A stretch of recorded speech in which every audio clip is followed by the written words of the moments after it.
食唔到飯啊嗰啲咁嘅，你聽我噏啦。嚴重。咁人哋寫出嚟，你聽唔聽啊？聽下。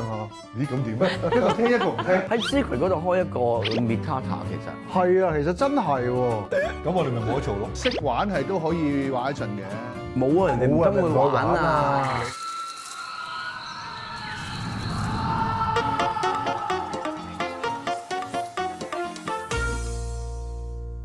好嚟，3、2、1。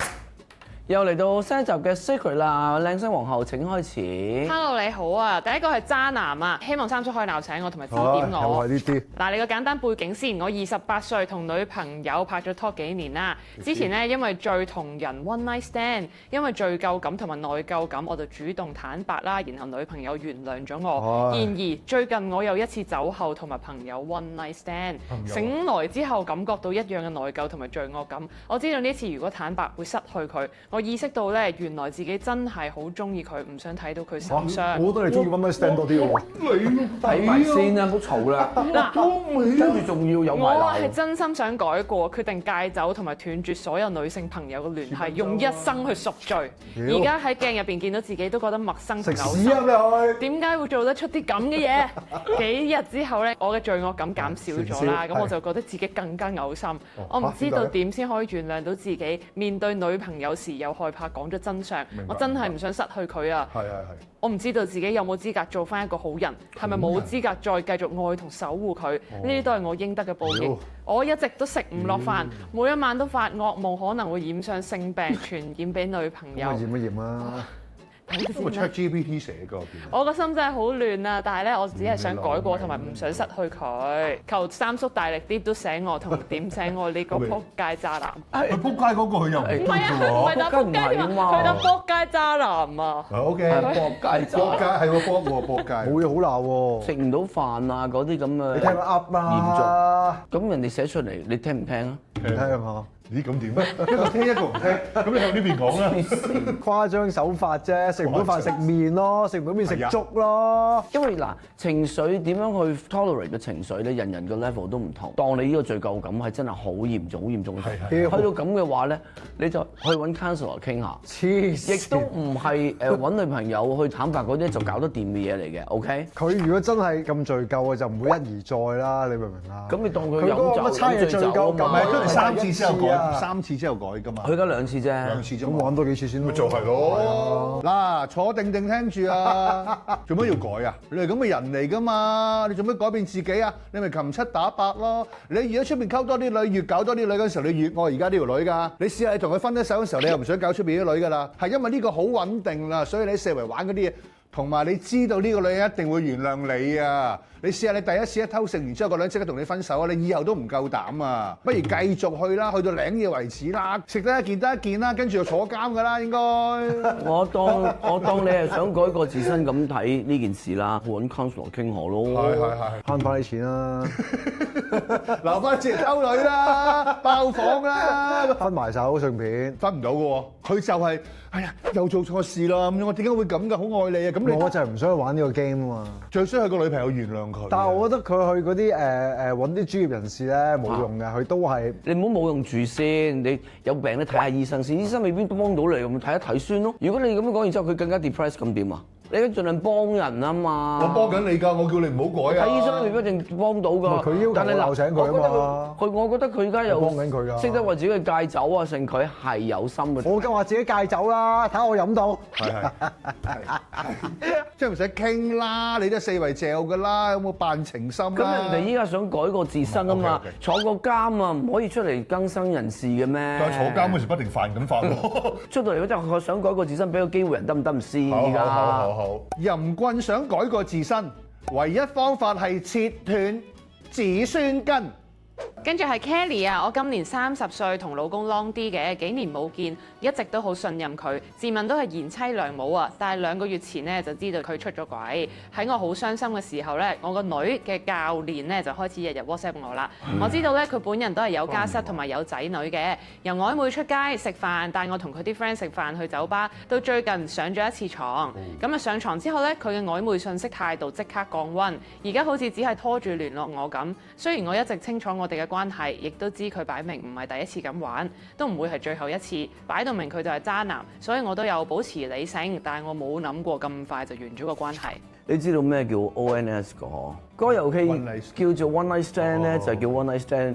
跟翻遊戲規則佢呢個叫咯。One Night Stand，One Night Stand 唔係一定要同一晚識到，同一晚搞掂啦。未必一定嘅，佢依家 One Night Stand 咗，根本個男仔係想玩 One Night Stand，瞓完就劈走啊嘛。男人唔想上身，因為你又結咗婚，有老公喺外國，佢自己都結咗婚，嗰個男人都係咯。咁解決咗之後係唔應該咁緊要嘅喎，但係唔代表你哋就冇咗嘅喎。其實識玩係都可以玩一陣嘅。冇啊，人哋唔跟佢玩啊。你可以揾翻人㗎嘛。佢想瞓人哋算啦 message 冇晒啦。嗰個男人應該其實直頭啊，好似你細個咁啊。佢依家都係咁。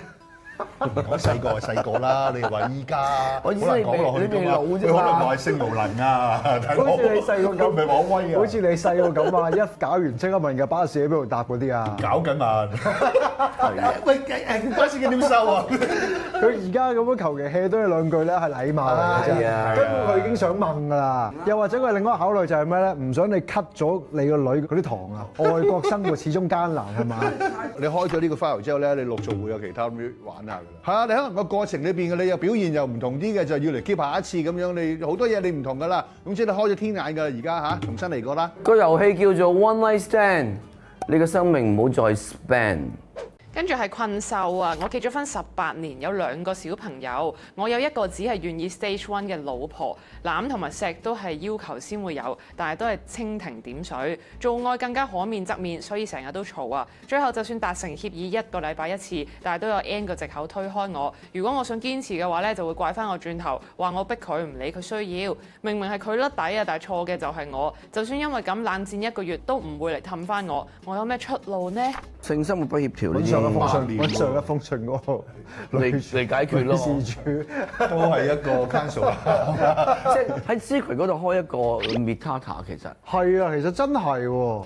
咁我哋咪冇得做咯。我哋就扮翻嗰個人係嘛喺邊？唔係，其實你即係有啲又想去玩，有啲又想死心塌地，係咯，有啲又冇得玩。但係啲係慘啲嘅，嗱即係大家個性個睇法完全唔同嘅時候咧，你好惡搞㗎。仲要你去到18年啦已經，咁你即係呢件事唔係啱啱上年開始㗎啦。除非你真係好似即係上嗰代嗰啲前輩咯。哦，呢個係你太太嘅責任嚟㗎，服侍老公或者同老公行埋咁樣。除非你咁逼埋佢啦，咁你可能冇癮啦。而且有啲人根本天生係好怕 intimacy，你唔好話做愛添啦，黐住搭住膊頭攬住腰都唔想嘅。有機會咪見下性治療師，睇下可唔可以有出路咯。我嗰個年代咪會一齊睇開 AV 片嚟睇咯。佢攬攬錫錫都吞，即係新情。你咪諗下自己諗方法解決，唔係淨係咩啊？佢都係五指生咗好多年㗎，如果18年結婚都要諗下啲方法㗎喎，人嚟㗎喎，會即死㗎喎。如果唔係，你影響埋同你太太嘅關係㗎。佢係唔想就唔想㗎啦。即係點解現實生活又有咁多女人咧，即係唔係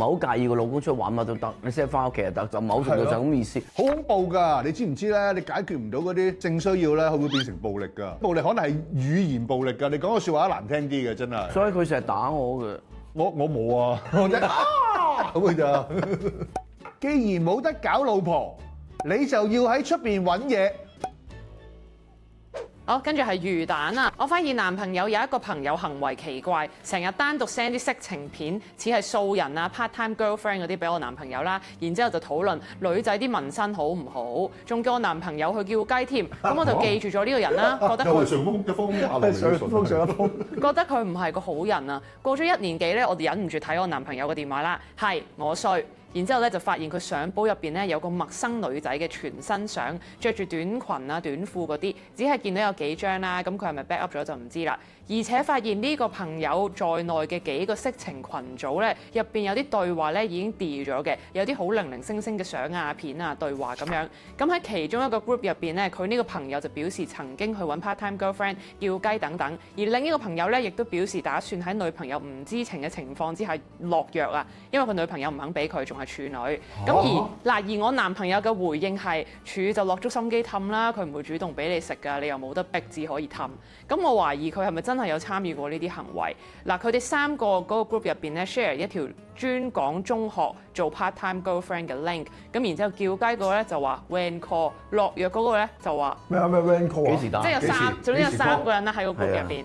叫雞嗰個就問 when call， 落藥嗰個就問個 link 嗰啲人都係吹水嘅，叫雞嗰個再話有你都唔會叫啦。嗱，以上呢個對話咧係2年前嘅一齊前嘅事，其實係咪真係會有男仔唔叫雞嘅咧？冇性會死，要用錢嚟換性嘅咧？我同我男朋友表示我睇到呢啲內容，佢就話俾得密碼你知道預咗你全部都會睇㗎啦。我冇叫過就係冇叫過，我哋可以一齊睇翻啲 message 啦。你有咩唔明可以即時問翻我，咁我答你啦，就唔會有誤會啦。但係咧，我對男朋友另眼相看啊，但係冇咗安全感嗰隻喎，唔知可以點啊？求三叔指教。另眼相看啲乜啊？佢又喺度話咧，其實嗰啲 link 啊，都係幾年前佢哋未一齊嘅時候。係咯，咁幾個單身男仔喺度有個吹下水，係咯。你上親嗰啲論壇啊，都話不要暗戀啊，直接乜乜，咁唔通全部人都真係走去乜乜咩？我唔講乜乜係咩？我又覺得好似打嘴炮。同埋另一方面就係，就算佢哋嗰時真係有叫雞呢啲行動嘅話，佢都未同你一齊嗰陣時。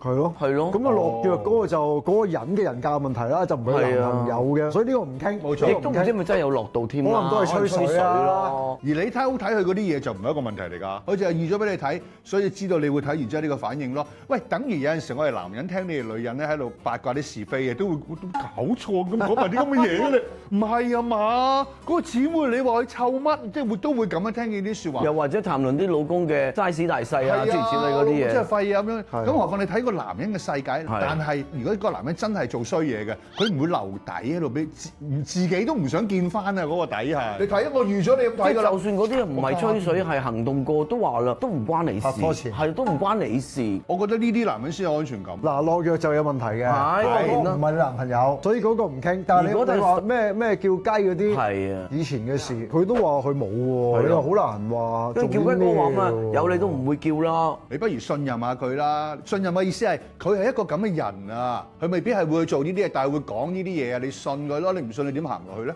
男人最需要係打嘴炮，正如女人最需要係戴胸罩。想揾三叔傾偈，將問題 send 嚟三叔 secret 啦。